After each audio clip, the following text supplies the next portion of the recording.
tenaga kerja. Nah, di sini, berarti ada permintaan tenaga kerja. Nah, permintaan tenaga kerja atau berapa banyak jumlah tenaga kerja yang diminta itu ditentukan oleh, dana upah yang dimiliki oleh perusahaan. Upah akan naik jika, modal naik, karena memang modal ini digunakan untuk, membayar, tenaga kerja yang disebut tadi kompensasinya, berupa upah. Upah naik jika jumlah pekerja turun. Ya, jadi, dengan, jika jumlah tenaga kerja turun, maka, kemampuan untuk membayar, oleh perusahaan itu semakin tinggi sehingga upah bisa, dinaikkan. Dan upah akan turun jika jumlah penduduk meningkat. Kenapa dengan jumlah penduduk yang meningkat? Karena, jumlah penduduk itu terkait erat dengan, eee, penawaran tenaga kerja, bahwa semakin banyak jumlah orang yang berkeinginan untuk bekerja membuat bargaining power perusahaan itu menjadi, lebih tinggi. Ya, dan ini, digunakan oleh perusahaan untuk, menurunkan upah. Kemudian ada David Ricardo, musikum klasik, beliau mencetuskan ya satu teori baru tentang upah, yakni teori upah subsisten atau alami. Ya, teori ini menekankan aspek penawaran tenaga kerja, ya, fokus ke penawaran tenaga kerja walaupun upah itu tetap diperoleh dari, kekuatan tarik-menarik tadi ya, penawaran dan, permintaan tenaga kerja. Bahwa perubahan penawaran tenaga kerja ya oleh masyarakat mendorong upah ke tingkat yang, minimum, kembali. Jadi balik lagi ke minimum. Upah yang diberikan berupa upah minimum, ini kata David Ricardo. Di mana upah minimum itu hanya cukup untuk, keluarga dan, pekerja dan keluarganya untuk bertahan hidup, ya dengan menggunakan upah tersebut, yang kemudian disebut dengan upah subsisten. Jika upah naik, jumlah pekerja akan meningkat, ya karena, eee, merasa ada peluang untuk, meningkat juga kesejahteraannya. Nah, jika hal ini terus, menerus, yang artinya, eee, jumlah pekerja yang menawarkan usaha jasanya kepada perusahaan semakin banyak dan ini menyebabkan upah turun kembali ke sebatas upah minimum. Asumsi yang digunakan oleh Ricardo ya bahwa, teori subsisten yang tadi sebatas upah adalah upah minimum untuk memenuhi kebutuhan dasar saja, bahwa, jika upah naik di atas harga subsisten jika upah naik di atas harga subsisten, jadi harga subsisten itu, eee, harga untuk memenuhi kebutuhan dasarnya yang dibiayai dari upah minimum itu. Jumlah pekerja akan meningkat. Ya, jika upah naik di atas, ya ini harga subsisten atau upah subsisten gitu ya, jumlah pekerja itu akan meningkat. Lama-lama, ya, semakin banyak pekerja yang menawarkan usaha jasanya membuat tingkat upah akan, kembali turun, seperti itu ya. Seperti tadi yang dijelaskan, jika upah turun di bawah harga atau upah subsiden, maka jumlah pekerja akan berkurang karena upah dipandang kurang menarik.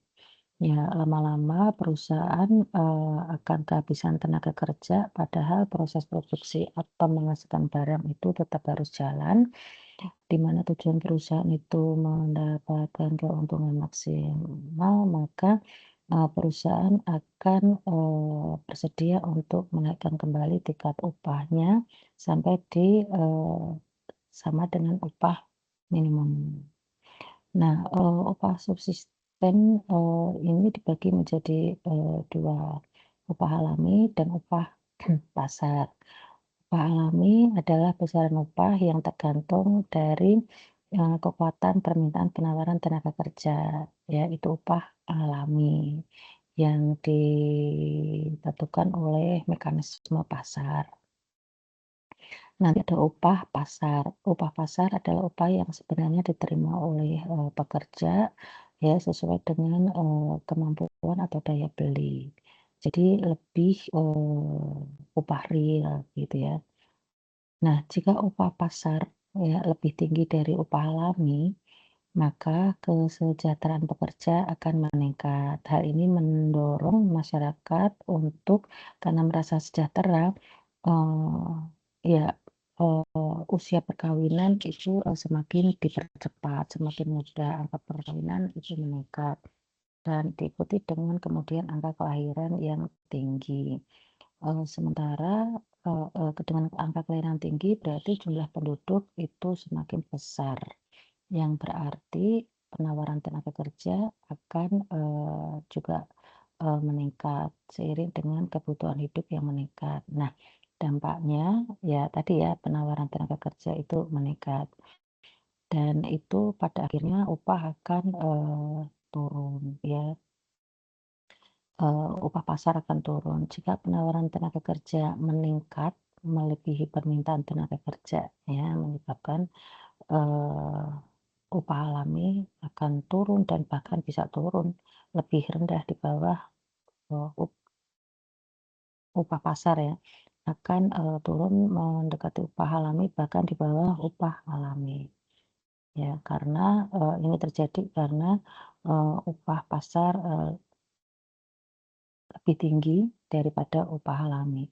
Dan itu ya akan terus, terjadi secara berulang. Disebutkan ketika upah pasar turun hingga lebih rendah dari upah alami, membuat angka perkawinan berkurang. Ya, karena untuk menikah itu butuh biaya hidup ya, menghidupi anak orang dan anaknya sendiri. Ya, kalau upah, pasar itu turun bahkan di bawah upah alami, maka harus realistis menunda angka perkawinan, kemudian mengendalikan jumlah penduduk, angka kelahiran menjadi berkurang. Di sisi lain, angka kematian meningkat. Kenapa? Karena dengan upah yang kecil membuat asupan gizi juga terbatas, ya. Masyarakat dilanda kelaparan, penyakit-penyakit, kronis bermunculan, yang berdampak pada kematian, membuat, eee, penawaran tenaga kerja menjadi berkurang. Ya, dengan berkurangnya penawaran tenaga kerja, berdampak pada, meningkatnya, upah pasar. Ya ya karena tadi, lama-lama perusahaan akan kehabisan tenaga kerjanya, begitu kan?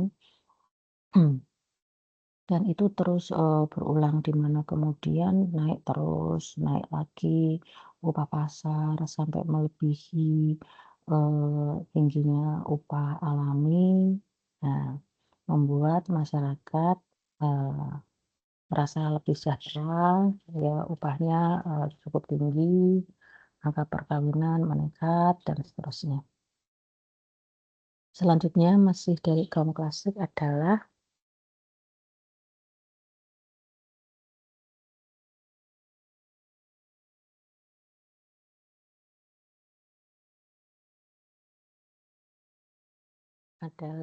teori upah besi oleh Ferdinand Lassalle. Upah yang diterima pekerja merupakan upah minimal. Ya memang Ferdinand Lassalle dengan David Ricardo itu pemikirannya tidak jauh berbeda. Pengusaha berusaha mencapai keuntungan, sebesar-besarnya, itu hal yang wajar. Sistem upah alami, menurut Ferdinand Lassalle menyebabkan tenaga kerja itu mmm, mmm, sistem upah alami menyebabkan tenaga kerja tertekan, ya, tertekan di mana kebijakan upah, itu, berdasarkan mekanisme pasar bukan, bahwa pekerja itu berada dalam posisi yang lemah, ya, terpaksa menerima upah alami tersebut, ya.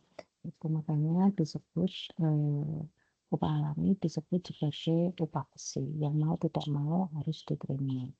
Ya, untuk memperbaiki, situasi tersebut, ya upah agar menjadi lebih humanis, maka, pekerja harus, mendirikan serikat pekerja.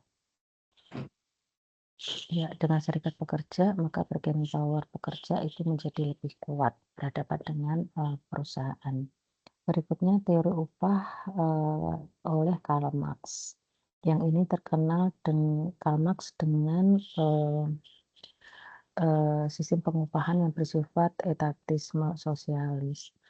Bahwa ya semua itu dikembalikan ke, negara. Disebutkan oleh Karl Marx bahwa upah diberikan kepada pekerja sesuai dengan tingkat kebutuhan seseorang, kebutuhan, pekerja tersebut. Ada 3 inti ajaran yang mendasari teori upah, menurut Marx, yakni teori nilai, pertentangan kelas, dan terbentuknya masyarakat komunis. Inti ajaran yang pertama, teori nilai, eee, prinsip dasarnya adalah buruh merupakan satu-satunya sumber nilai ekonomi. Yang ini artinya nilai suatu komoditi itu setara dengan nilai usaha jasa buruh yang dia tanamkan di situ, yang dia curahkan ke sana.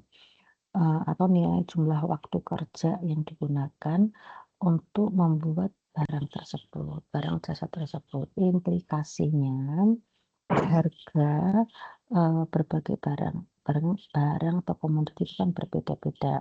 Nah, perbedaan barang itu membuat harga juga berbeda. Nah, harga suatu barang itu sesuai dengan, jumlah usaha jasa yang diberikan ya oleh pekerja, eee, ah sampai terbentuknya barang tersebut. Nah, jumlah jasa kerja yang dicurahkan ya, di manapun tempat membuat barang tersebut, eee, us eee, berapa lama, berapa banyak jumlah usaha jasa itu, dimanapun itu, sama. Sehingga harga barang yang sama dimanapun tempatnya juga sama. Lalu, seluruh pendapatan nasional, itu, menurut Marx diciptakan oleh buruh, sehingga hanya buruh, sajalah yang berhak memperoleh seluruh pendapatan nasional. Namun kenyataannya di lapangan, memang tenaga kerja itu penting, buruh itu penting, tetapi Marx lupa bahwa modal itu juga, faktor yang penting dalam proses produksi suatu barang. Ya, dan, Marx mengabaikan tentang modal itu. Nah, di sini, Marx juga, abai tentang selera dan pola konsumsi masyarakat yang, berbeda-beda. Kalau selera atas suatu barang itu berbeda, jadi ada satu barang yang sama, tapi, setiap orang memandang ya, berbeda untuk, barang tersebut. Maka ada yang bersedia membeli, ada yang tidak. Nah, padahal barang itu sudah terlanjur dibuat. Nah, makanya, di satu tempat kalau barang itu banyak peminatnya, tentu saja harganya akan beda bila barang yang sama dijual di tempat lain yang sepi pembeli. Nah, demikian juga dengan pola konsumsi. Ada masyarakat yang hidup boros, tapi tidak sedikit masyarakat yang hati-hati dalam mengeluarkan uang. Inti ajaran Marx yang berikutnya adalah pertentangan kelas, bahwa menurut Marx, para pemilik modal, yakni kaum kapitalis, itu berusaha menyingkirkan buruh dengan mengganti tenaga buruh dengan alat-alat atau mesin-mesin, sehingga, posisi buruh menjadi, eee, tertekan, terjepit karena, akhirnya banyak buruh yang tidak dimanfaatkan lagi, tidak dipekerjakan lagi, sehingga, sisa buruh yang, ada itu, eee, menjadi, mmm besar kemungkinannya mendapatkan upah yang, eee, rendah, tidak semestinya, ya, karena, bargaining power-nya rendah. Nah, eee, ya, dasar pemikiran Karl Marx itu tidak sesuai dengan fakta di lapangan bahwa mulai abad 20 khusus tepatnya 1930 di mana revolusi industri mulai, eee eee, diperkenalkan, mulai saat itu, diperkenalkan juga, manajemen perusahaan yang, lebih humanis, di mana, perusahaan itu tidak sekedar memandang tenaga kerja sebagai, aset, tapi juga sebagai mitra, bahwa, tenaga kerja itu perlu juga didorong ya, etos kerjanya, semangat kerjanya, dengan, cara memberikan insentif, memberikan lingkungan kerja yang, kondusif, ya pada akhirnya akan meningkatkan produktivitas pekerja dan efisiensi perusahaan. Fakta lain, fakta yang ada di lapangan yang ini juga, tidak sesuai dengan, ajaran Marx ya, bahwa, mulai abad 20 pemerintah sudah mulai, eee, ya intervensi ya, turun tangan atas kegiatan, eee, produksi barang dan jasa. Ya, apabila di suatu saat ternyata ada kecenderungan kaum kapitalis akan memonopoli ya, situasi proses produksi, menggantikan pekerja dengan, peralatan atau mesin-mesin, maka pemerintah dapat mmm, ya mengkondisikan pasar menjadi lebih baik dengan cara memberikan proyek yang bersifat padat karya sehingga, distribusi dan, distribusi, eee, pendapatan melalui pemberian upah kepada masyarakat ramai itu akan terwujud sehingga kaum kapitalis akan, ya berhadapan dengan, kebijakan pemerintah di mana akhirnya para pekerja akan lebih banyak masuk ke, proyek yang bersifat padat karya tadi. Ya kemudian, Marx melupakan, munculnya serikat pekerja yang sudah mulai diperkenalkan dan dilegalkan untuk berdiri. Ya, serikat pekerja itu, berisi wakil-wakil dari karyawan yang nantinya berdampingan dengan pengusaha untuk menentukan, sistem upah termasuk besaran upah di sana. Inti ajaran Marx yang ketiga adalah terbentuknya masyarakat komunis. Jadi masyarakat yang penuh, ya pada akhirnya, masyarakat utopis atau penuh mimpi ini adalah masyarakat yang, di awalnya memang, dalam pengertian yang positif bahwa buruhlah yang mengatur apa dan berapa banyak jumlah yang diproduksi. Karena, konsep ini maka, buruh atau sebagian dari penduduk yang masuk ke kelompok usia kerja misalkan karena, sudah dirasa mampu bekerja, itu sifatnya wajib bekerja. Wajib bekerja dan menerima upah setara hanya untuk memenuhi kebutuhan hidup saja. Ya, karena semua dikembalikan kepada materi. Eee, bagian dari penduduk yang dirasa sudah mampu kerja, misalkan dia dari sisi umur, itu harus bekerja. Ya, untuk, membuat memproduksi barang dan jasa tadi ya, apa dan berapanya. Nah, implikasinya terhadap sistem pengupahan bahwa jenis dan banyaknya kebutuhan konsumsi setiap orang itu, sama ya, dari dasar pemikiran Marx itu, implikasinya, jenis dan banyaknya kebutuhan konsumsi setiap orang itu, dianggap sama atau sama, sehingga upah tiap orang juga, cukup dibuat sama dan besaran upah itu, sekedar hanya untuk dapat memenuhi kebutuhan konsumsinya.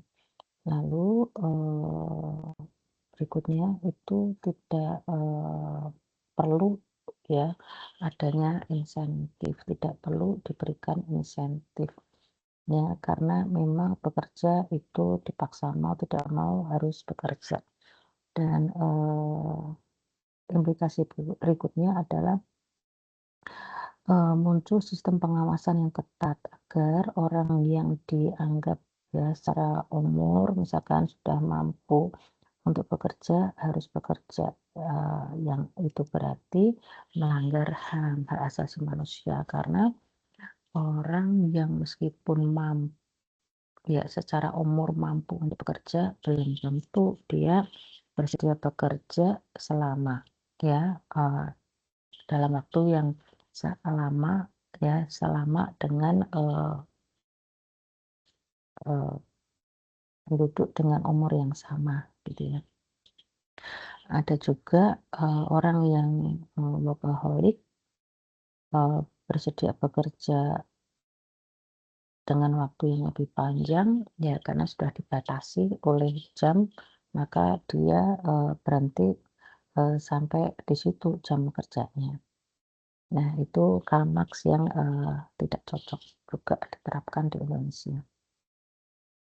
Nah sekarang, teori upah oleh kaum neoklasik yang prinsip pemikirannya adalah upah itu diberikan berdasarkan, berdasarkan nilai pertambahan produk marginalnya, yang maka dari itu disebut dengan teori upah pertambahan produk marginal. Ya, dasar pemikiran itu yang ini sudah, pernah kita bahas pada pertemuan lalu.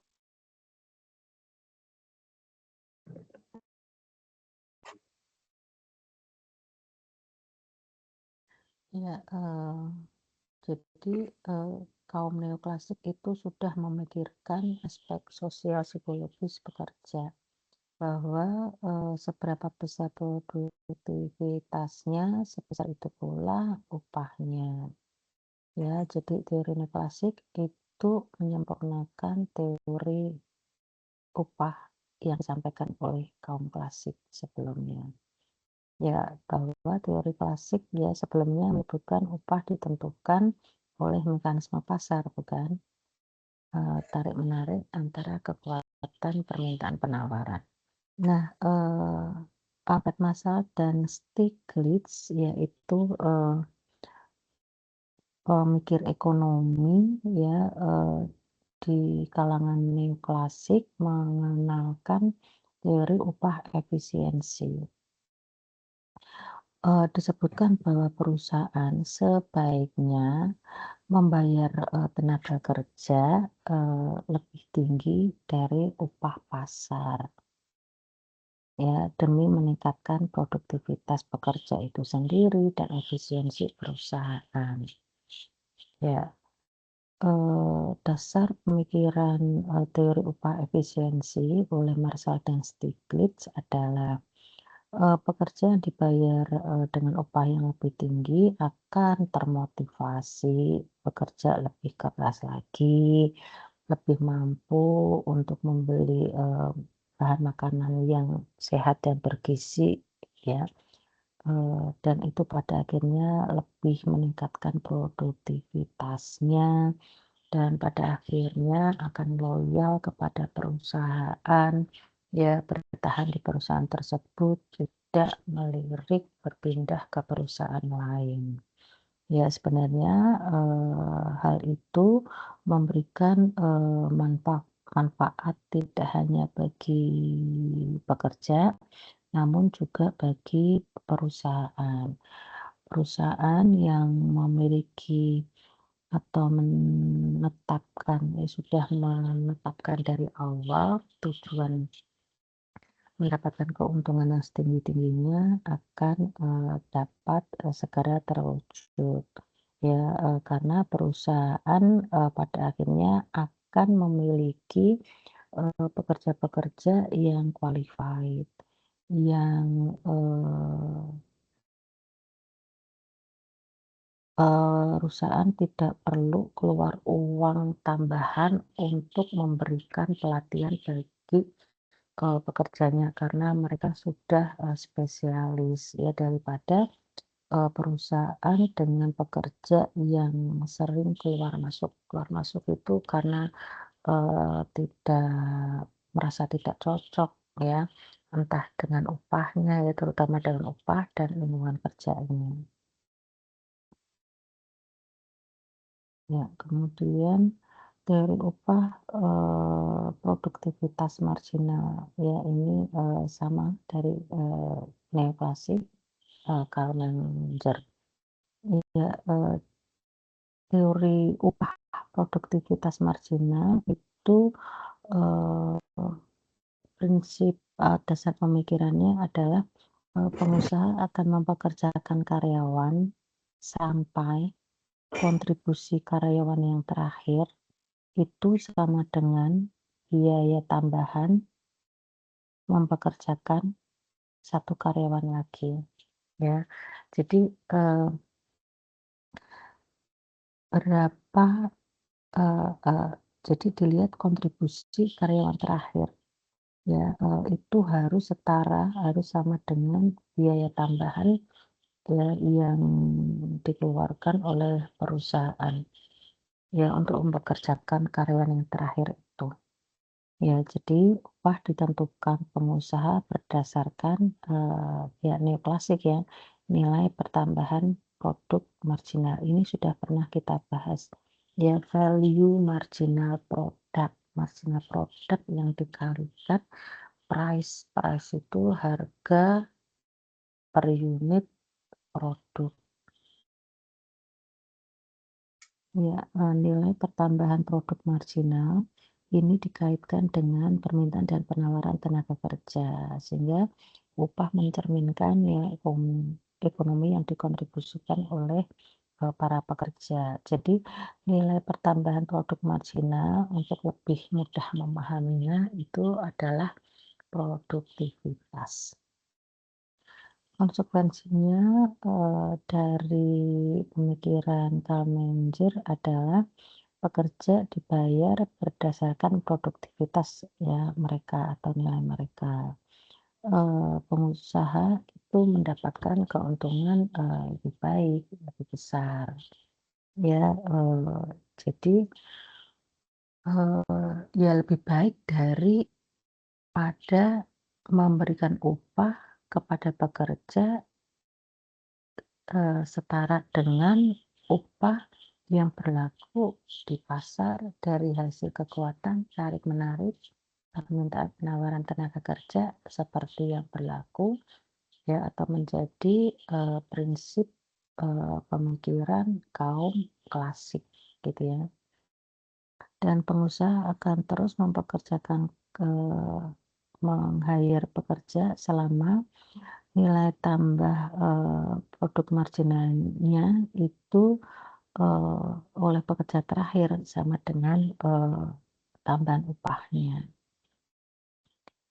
Ya, sama dengan upahnya boleh kalau mau melihat, eee, tambahan nilai tambah, produk marginalnya, berarti ya lebih besar dari tambahan upah yang dikeluarkan untuk pekerja yang terakhir. Jika nilai tambahan tidak lagi menguntungkan, maka pengusaha itu, stop meng-hire pekerja dan menggantikannya dengan, teknologi yang lebih, canggih atau peralatan yang didukung teknologi yang, lebih canggih untuk, penghematan, pengeluaran, memberikan upah. Prinsip teori upah produktivitas marginal, ya, setiap tenaga kerja diberikan kompensasi sesuai dengan kontribusinya, ya. Tidak mungkin membayar, pekerja jika upah melebihi produktivitas yang, eee, jika upah melebihi produktivitas mereka. Jadi, perusahaan pun tidak bersedia untuk memberikan upah kepada karyawan yang jika kontribusi atau produktivitas karyawan tersebut tidak sama dengan besaran upahnya. Jadi, produktivitas pun bisa dihitung. Berapa besar kontribusi tiap pekerja pun bisa diukur. Jika, buruh dibayar sesuai dengan produktivitas, marginal mereka, maka pekerja yang produktivitasnya di bawah, berarti rendah ya, produktivitasnya rendah, akan, diberhentikan. Ya, karena, pengusaha itu akan, lebih realistis. Ya, teorinya klasik, kita lihat di sini jika W itu apa ya, upah ya, besaran pengorbanan yang harus dikeluarkan ya, pengusaha untuk membayar, pekerjanya. Jika upah itu lebih kecil dari produktivitas tenaga kerja, maka tenaga kerja tidak mau lagi bekerja di sana, yang artinya dia diberi imbalan yang lebih rendah dari kontribusinya, usaha jasa yang dia setorkan. Artinya cuma diperas keringatnya, upah yang diterima tidak sepadan, maka, pekerja tersebut akan meninggalkan perusahaan. Sebaliknya, jika upah terlalu tinggi, lebih besar daripada produktivitas, kalau pengusaha, bersedia menerima kondisi itu dalam jangka waktu yang tidak lama, perusahaan akan merugi. Ya, maka kepada pekerja yang produktivitasnya lebih rendah dari, eee, upah ya, maka sebaiknya eee, tinggalkan ya atau dikeluarkan. Asumsi yang berlaku pada, konsep pemikiran, upah sesuai dengan, nilai tambahan produk marginal bahwa mobilitas labor tenaga kerja itu sempurna. Artinya, jika ada pengusaha yang memberikan upah lebih rendah dari produktivitasnya, maka labor atau tenaga kerja dengan mudah dan cepat ya meninggalkan perusahaan itu dan mendapatkan perusahaan yang baru yang bersedia memberi upah yang setara dengan produktivitasnya. Dan, asumsi berikutnya, pekerja dan pengusaha sama-sama sebagai price taker, bahwa, upah yang ada ya, upah yang harus dibayarkan oleh perusahaan, eee, itu, kedua belah pihak saling menerima. Artinya pengusaha menuntut, pekerja dengan produktivitas yang, sesuai dengan upah yang diberikan, karena pekerja di luar sana jumlahnya banyak, dan pekerja harus menerima, kondisi itu ya, kenyataan itu karena, pekerja akan, harus bersedia memberikan produktivitas yang setara dengan, upah yang telah, disepakati ya, karena persaingan untuk mendapatkan pekerjaan itu juga, banyak. Artinya, pengusaha ya semisal pengusaha, eee, mau atau bersedia memberikan upah yang lebih rendah, maka, perusahaan itu akan ditinggalkan karena persaingan atau perusahaan-perusahaan yang lain, masih banyak untuk menampung, menerima pekerja yang, dari perusahaannya ya, perusahaannya yang, eee, diberikan upah yang kecil.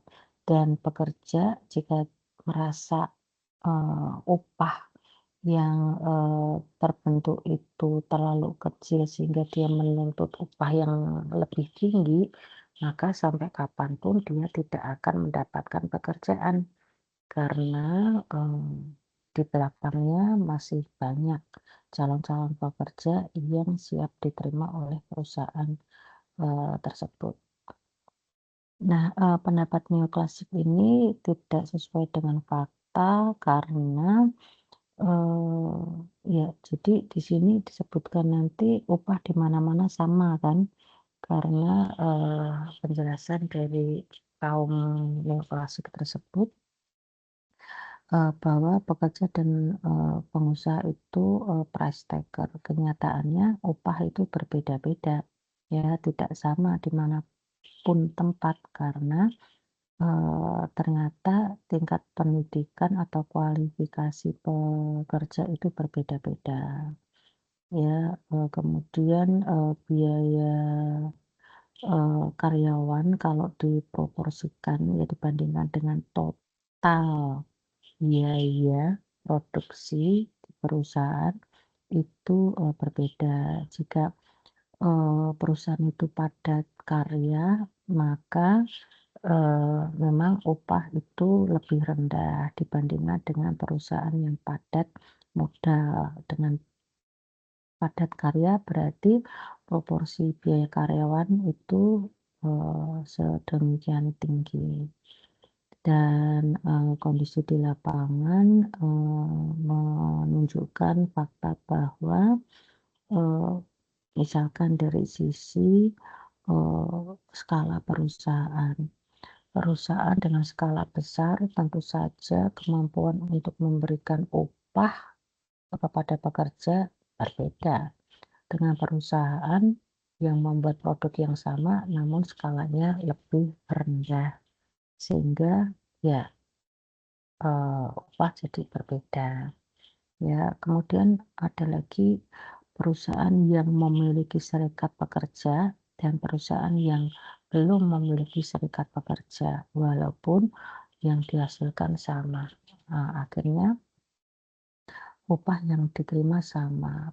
Pekerja di perusahaan yang sudah memiliki serikat pekerja itu, lebih, aman ya, dalam hal, besaran upah yang diterima.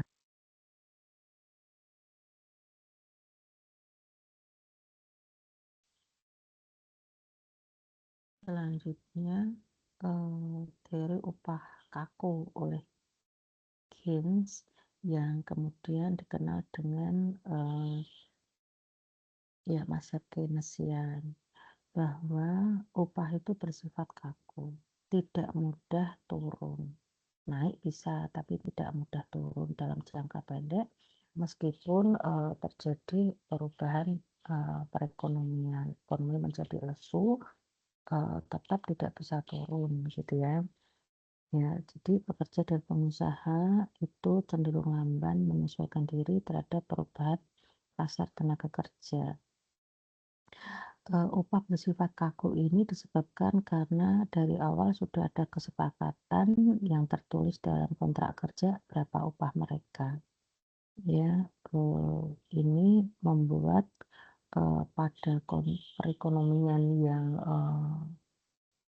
memburuk ya, upah tidak bisa, diturunkan. Jadi disebutnya kaku. Naik bisa, turun susah gitu. Nah, jenis upah kaku itu, kita kenal ya UMR, UMP, UMK gitu ya. ya upah yang sudah dituliskan secara tegas dalam kontrak kerja. Dampak teori upah kaku, ya dampak, ya upah kaku tidak bisa turun ya meskipun perekonomian memburuk dan ini menyebabkan pengangguran, atau inflasi. Ya, karena pengusaha daripada menurunkan upah lebih memilih, mem-PHK karyawan. Jadi, angka pengangguran meningkat. Ya, dan, dengan, kondisi perekonomian yang memburuk, membuat daya beli masyarakat menurun, ekonomi menjadi lamban untuk pulih kembali. Karena, ya pada akhirnya, eee akan terjadi peningkatan, harga barang-barang secara umum. Implikasi dari teori upah yang kaku, terjadi pengangguran, inflasi, ya, di mana, produktivitas karyawan stuck sementara, eee, ya upah yang nah ini upah naik nggak bisa turun tapi, tuntutan dari, pekerja ya. Upah, yang naik terus-menerus membuat jumlah uang beredar, di masyarakat, tinggi, namun produktivitas menghasilkan barang dan jasa tidak menyesuaikan. Ya, ya penentuan upah di berbagai pasar tenaga kerja. Dalam pasar persaingan, sempurna ya, bahwa tenaga kerja itu disetarakan dengan komoditi. Ya, ada permintaan barang kan, dan jasa, ada penawaran. Demikian juga untuk tenaga kerja, hukumnya sama gitu ya. Untuk, misalkan permintaan tenaga kerja semakin tinggi upah, maka semakin sedikit permintaan atas tenaga kerja tersebut. Demikian juga, penawaran dan sebaliknya. Asumsi penentuan tingkat upah di pasar persaingan sempurna. Ya, di sini MR sama dengan MC atau revenue sama dengan cost atau, upah sama dengan produktivitasnya, value marginal product gitu ya. Bahwa, pengusaha dan pekerja asumsinya punya informasi yang sempurna ya tentang upah, pekerjaan, ya dan lain sebagainya. Pekerja Pekerja identik dengan produktivitas, pengusaha identik dengan, kemampuan untuk membayar, pemilik, faktor produksi tenaga kerja tersebut.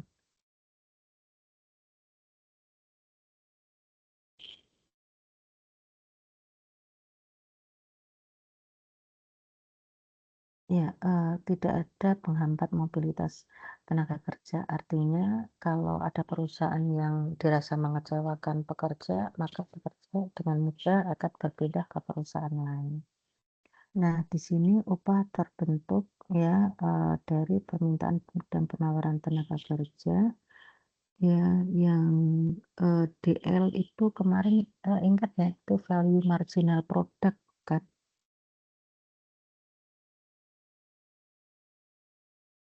Ya, mereka adalah price taker. Namun kenyataannya, jarang terjadi, pasar selalu dalam, posisi keseimbangan ya, pasar-pasar yang sempurna karena, eee tidak semua belum tentu perusahaan itu bertujuan memaksimalkan keuntungan sebesar-besarnya dan, eee, tidak sedikit juga pekerja yang, tidak mempunyai tujuan memperoleh kepuasan setinggi-tingginya, gitu. Ya, itu secara, eee, asumsi digunakan itu, tapi kenyataannya tidak membuat posisi keseimbangan, ya, itu bersifat dinamis naik turun.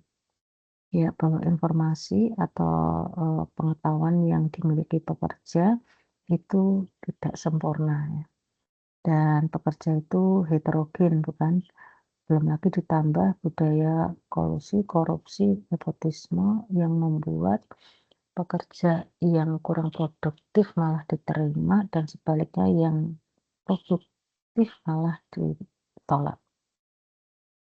Dan ternyata, biaya mobilitas itu tidak nol gitu. Nah berikutnya, eee, ini ini sudah dijelaskan tadi ketika, eee, ini produktivitas ya dan ini adalah kewajiban perusahaan untuk membayar, pekerjanya. Jika produktivitas pekerja itu, tinggi, besar ya, lebih besar, lebih banyak yang dicurahkan, tapi upah yang diterima hanya sebesar W, maka perusahaan ditinggalkan pekerjaannya. Atau kok, eee eee, pek eee, ini produktivitasnya rendah, tapi upah yang diberikan sebesar sebesar ini, maka perusahaan, realistis akan mengurangi karyawan yang terakhir itu. Nah, ada pasar tenaga kerja monopsoni. Ya, monopsoni, pembelinya satu, pembeli tenaga kerja itu kan, perusahaan. Jadi, perusahaan hanya satu, sedangkan penjual tenaga kerja atau masyarakat yang butuh pekerjaan itu banyak, ya. Jika itu terjadi, maka perusahaan punya kekuasaan besar untuk merubah-rubah ya, membayar upah di bawah, produktivitasnya. Dan mempekerjakan lebih sedikit tenaga kerja dibandingkan di pasar, pasar persaingan sempurna. Kemudian bagaimana dengan pasar tenaga kerja yang bersifat monopoli di pihak pekerja? Jadi, hanya ada satu pekerja yang punya keahlian khusus yang dia banyak dibutuhkan oleh perusahaan. Maka, pekerja tersebut yang punya keahlian, eee, hebat tersebut akan mempunyai kekuatan untuk menuntut upah yang lebih tinggi, ya. Bahkan, lebih tinggi di atas, upah yang terbentuk dari keseimbangan permintaan penawaran. Ya, itu kalau, monopoli dari pihak tenaga kerjanya. Nah, ini monopoli kedua belah pihak. Ya, jadi artinya, kalau di pasar monopsoni itu satu perusahaan, tenaga kerja banyak. Kalau monopoli itu satu pekerja, perusahaannya banyak. Nah, bagaimana dengan upah yang, eee, di eee, besarnya upah itu sesuai dengan kesepakatan, kedua belah pihak tersebut. Pihak yang lebih kuat dapat menentukan tingkat upah yang lebih baik. Nah, sekarang kita geser ke materi kedua yang mestinya saya berikan pada pertemuan pekan depan. Ya, jadi pekan depan kelas kosong, tinggal presensi saja karena materi saya berikan sekarang. Mengenai penentuan upah, ya. Upah adalah, kompensasi yang diterima oleh pekerja ya, dan, karakteristik upah itu, upah merupakan kompensasi ya ya yang diterima ya sesuai dengan produktivitasnya, ya, upah merupakan, keseimbangan hak dan kewajiban, ya hak pekerja dan kewajiban pengusaha. Upah digunakan untuk, memenuhi kebutuhan hidup demi, berlangsungnya, eee, ya, kehidupan ya, pekerja dan keluarganya. Faktor-faktor yang mempengaruhi upah itu, ya ada, eee, banyak ya tadi ya, ternyata upah di mana-mana itu berbeda dan faktor-faktor yang mempengaruhi upah itu tingkat persaingan upah dengan usaha sejenis oleh perusahaan yang berbeda. tergantung juga dari struktur, upah pada tingkatan pekerja karena, pekerja itu, berbeda-beda pula produktivitasnya dan, jenis pekerjaannya. Lalu, dipengaruhi juga oleh produktivitas ini yang pasti. Upah juga dipengaruhi oleh kebutuhan hidup, layak yang berbeda di setiap tempat, dan pertumbuhan ekonomi daerah yang juga berbeda. Makanya upah misalkan di Jawa Tengah berbeda dengan di Jawa Barat, begitu kan. Berbeda pula dengan di Jawa Timur. Ya, UMP Jawa Tengah relatif kecil ya. Iya, ada 6 perbedaan, gaji dan upah. Ya, sama-sama keduanya, diterima oleh pekerja. Menurut status kepegawaian, gaji itu diterima oleh karyawan tetap atau karyawan yang terikat perusahaan, dengan dasar, eee kontrak kerja. Nah, kalau upah itu diberikan kepada mereka yang bekerja harian, mingguan, dan seterusnya, ya. Lalu berdasarkan tingkat jabatan. Ya, untuk, eee, ya gaji itu diberikan kepada, mereka yang bekerja, di level manajer atau minimal karyawan tetap. Tapi kalau dia bukan karyawan tetap disebutnya upah. Lalu, perbedaan, gaji dan upah berikutnya tentang rentang waktu kerja. Kalau gaji itu diberikan ke mereka, secara bulanan, upah itu tidak tentu, ada yang harian, mingguan, ya, ya jadi kalau sehari nggak bekerja ya nggak dapat upah gitu ya. Dibedakan juga dari sisi nominal yang didapat. Kalau gaji itu tetap gitu kan, setiap bulannya berapa rupiah. Nah, kalau upah itu tidak tetap, tergantung dari kualitas dan kuantitas ya, hasil kerjanya. Kalau, yang sanggup dia kerjakan hanya sedikit, ya upahnya kecil. Kalau yang dia, kerjakan itu ternyata banyak yang rusak, gagal, tentu saja upah yang dia terima juga, sedikit. Perbedaan yang lain dari sisi komponen penyusunan gaji. Gaji itu diikuti dengan berbagai tunjangan, tunjangan jabatan kah, tunjangan keluarga kah, tunjangan kemahalan kah, dan sebagainya. Kalau upah itu tunggal.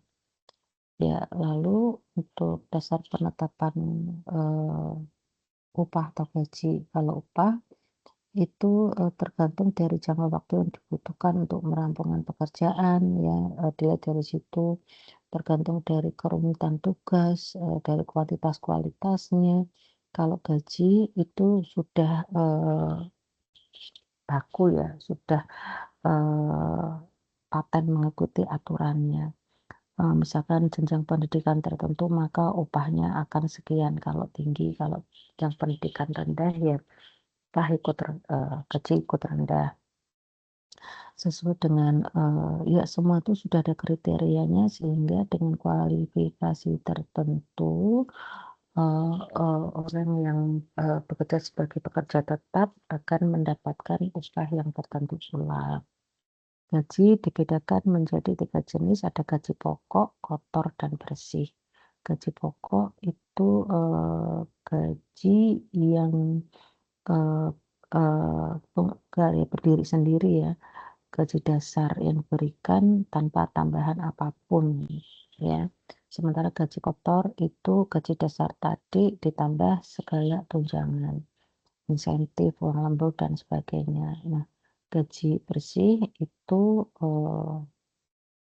ya istilahnya, take home pay begitu ya, yang siap dibelanjakan.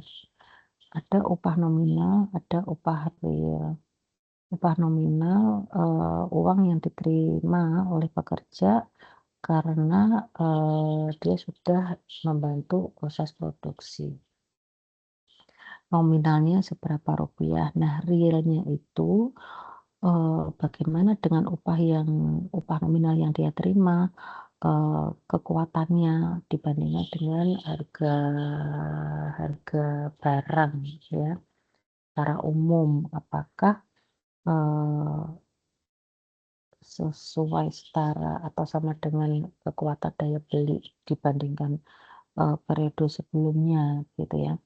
Jadi lebih penting, upah real, karena upah nominalnya boleh tinggi, tapi di dalamnya, eee eee, terkandung inflasi. Kalau kenyataannya inflasi yang berjalan saat ini jauh lebih tinggi daripada, kenaikan upah ya secara proporsi, di secara persentase dibandingkan, inflasinya, ya berarti kemampuan daya belinya lebih rendah gitu. Upah nominal selalu lebih tinggi, wajar, tapi daya belinya menyesuaikan tidak. Macam-macam upah, eee, macam-macam sistem upah, upah menurut waktu, ya berdasar lamanya kerja. Ya jadi kalau pegawai tetap itu bekerjanya, jamnya jelas ya. Sekian jam sehari, dari jam sekian sampai sekian, atau mereka yang shift-shift-an gitu. Ya, tapi beda dengan, upah yang ya kan ada upah harian juga begitu ya, ada upah, mingguan dan seterusnya. Jadi upah menurut waktu. Besarnya upah didasarkan atas lamanya pekerja. Upah menurut satuan hasil ya. Kalau satu sudah, selesai baru diberikan upah dorongan, ya didasarkan atas kesepakatan, ya, pemberi kerja dan penerima pekerjaan, ya, diberikan upah, dengan pekerjaan tertentu sebesar sekian. Ada sistem bonus, ada, mitra usaha. Sistem upah dalam bentuk sistem mitra usaha itu artinya upah diberikan dalam bentuk misalkan saham perusahaan, tidak berupa uang tapi berupa saham. Gampang kemudian, saham tersebut dijual oleh penerimanya. Syarat dan tujuan pemberian upah, ya, jadi, upah itu mestinya dapat memenuhi kebutuhan hidup layak, ya.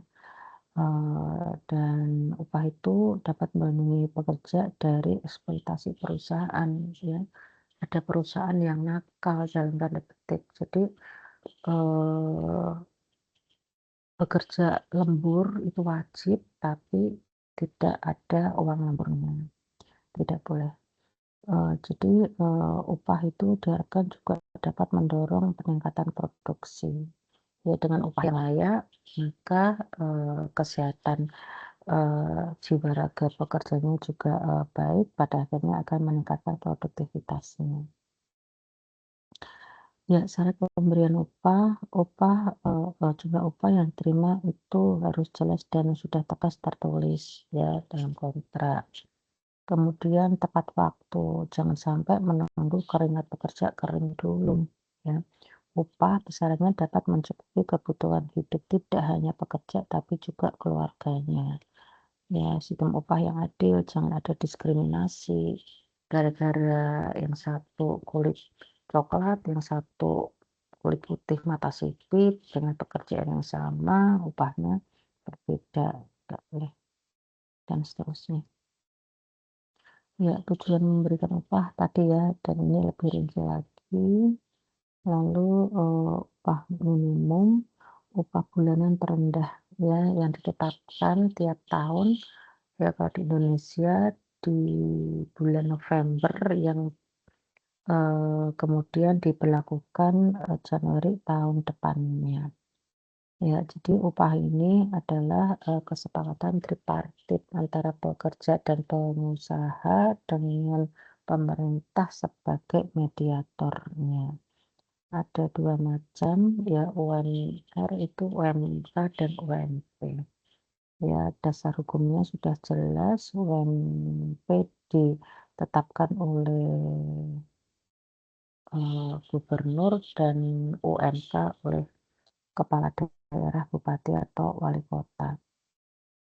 Ya, ini peraturan pengupahan Indonesia, ya, yang diatur ya banyak hal, ya nanti bisa kalian baca sendiri. Dan ini adalah, dasar menghitung UMR ya, tahun depan gitu ya. Jadi upah minimum tahun depan, setahun ini adalah T, jadi tahun depan itu T+1. Diperoleh dari upah minimum tahun ini ditambah ya, ditambah jadi upah, tahun ini oh sorry. Upah tahun ini ditambah pasti tambah ya, nggak mungkin minus ya, ditambah upah, tahun ini yang dikalikan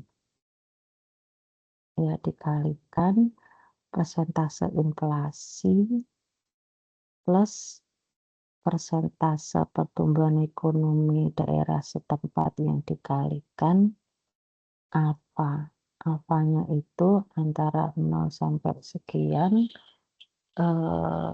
dipilih angka yang mana disesuaikan dengan kontribusi pekerja di daerah tersebut, dan ini yang tahu adalah, pemerintah daerah setempat. Ya, jadi ini berbeda-beda untuk setiap daerah. Kalau, pertumbuhan ekonomi, BPS pun, tersedia datanya, demikian juga untuk inflasi. Jadi ini berapa persen, tambah ini yang dikalikan apanya, nanti hasilnya baru dikalikan upah tahun ini, hasil akhirnya ini baru ditambahkan UM tahun yang sekarang.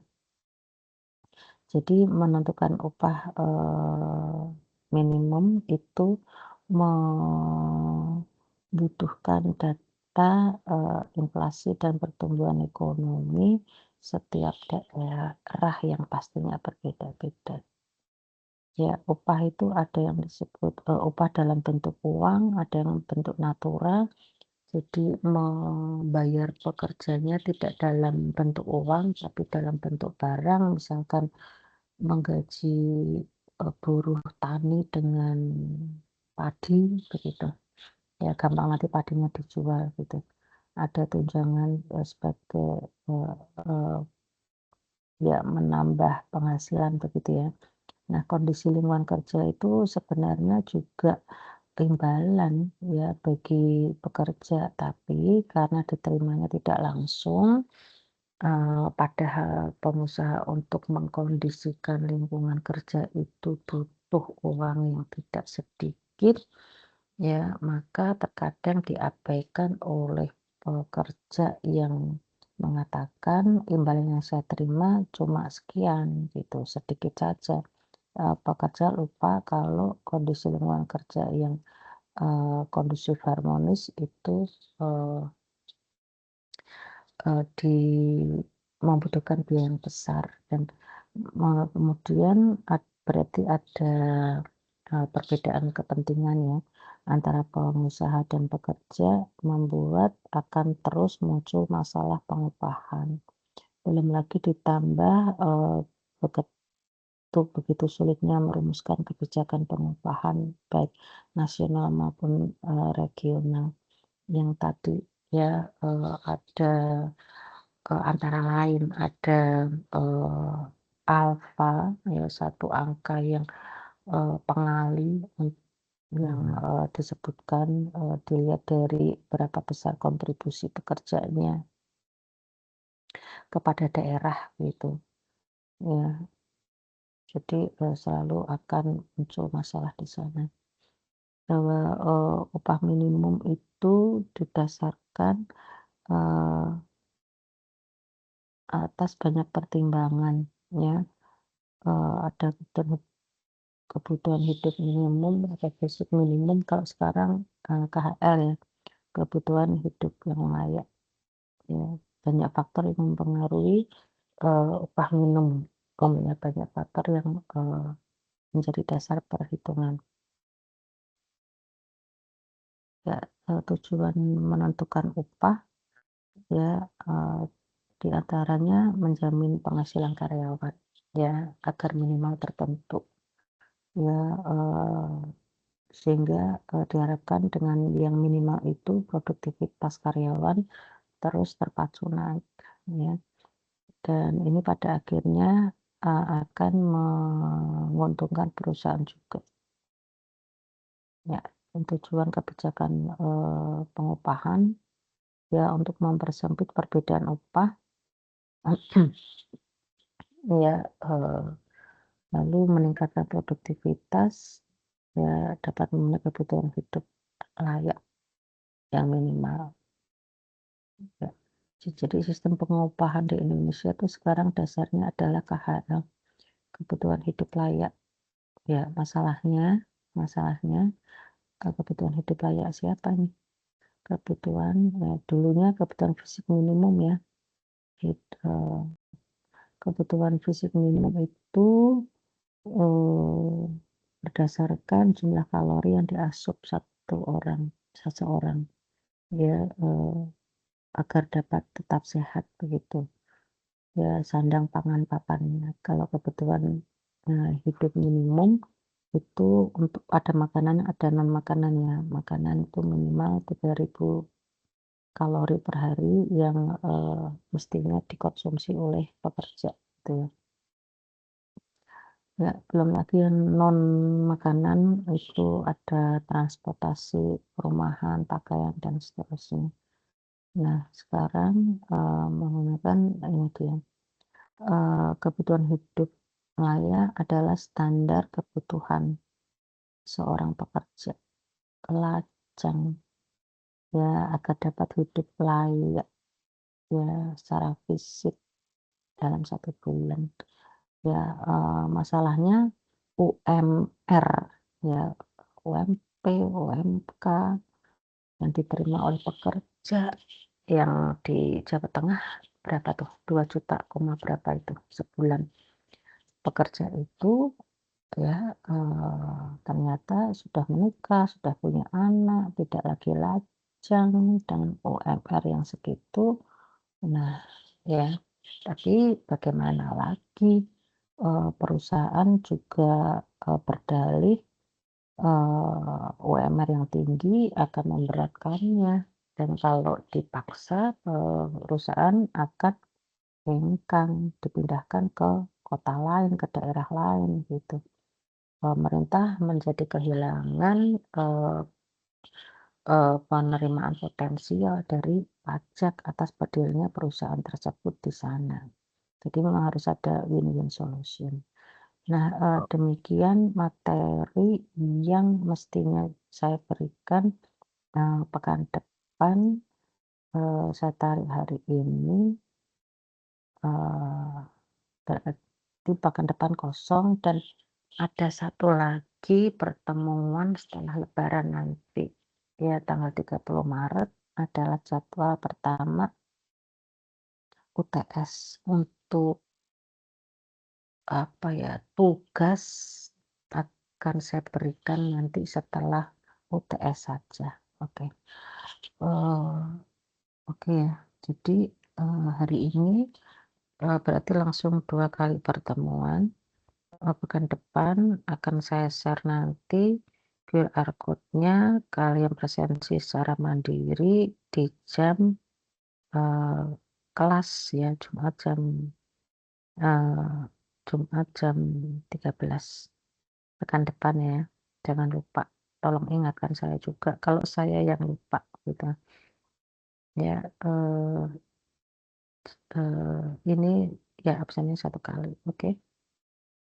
Pekan depan 1 kali, dan pekan depannya lagi kita ada kelas 1 kali lagi.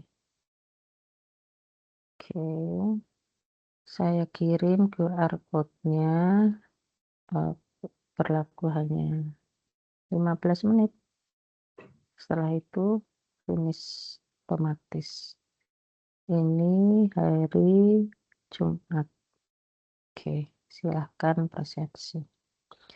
Nggak ada pertanyaan, ya, saya kira cukup. Ketemu pekan setelah lebaran ya, untuk menerima materi untuk presensi pekan depan. Ya, saya tutup. Wassalamualaikum warahmatullahi wabarakatuh. Waalaikumsalam warahmatullahi wabarakatuh.